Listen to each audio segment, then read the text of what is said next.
Maaf, orang yang wudhu itu bukan hanya bersih fisik luarnya saja. Jadi kalau orang wudhunya bersih, bukan cuma wajahnya yang bersih.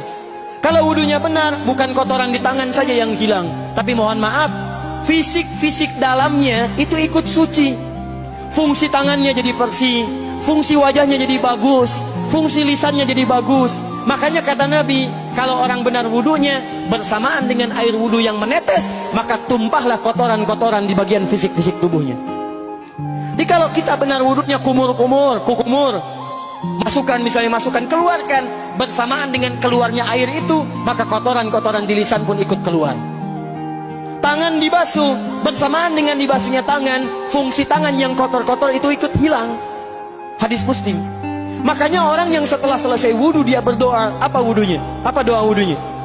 Asyhadu an la ilaha wa asyhadu anna Muhammadan Allahumma minat waj'alni minal, lihat sini, minal mutatahhirin, minat tawabin. Lihat, Bapak Ibu kan baru wudhu, tapi kenapa doanya selesai tobat?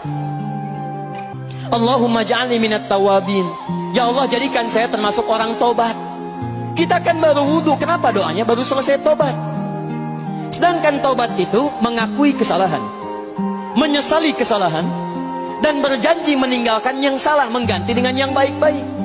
Makanya kalau orang wudhunya benar itu, begitu dia kumur-kumur, dia ingat kesalahan apa yang dikerjakan oleh lisan ini.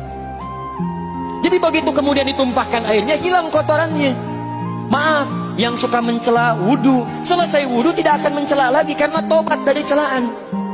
Makanya kalau wudhu Anda benar, coba ingat-ingat, siapa korban dari lisan Anda yang tajam itu? Apakah ibu Anda yang pernah menangis karena lisan Anda? Apakah ayah Anda yang kecewa karena kalimat-kalimat Anda? Apakah tetangga Anda yang menjauhi Anda karena kata-kata kotor Anda? Kalau tiap hari Anda wudhu, tapi kemudian lisan Anda masih kotor juga, ada yang salah, Anda cuma menghabiskan air untuk menghilangkan kotoran di lisan. Itu tanda pertama. Tangan basuh.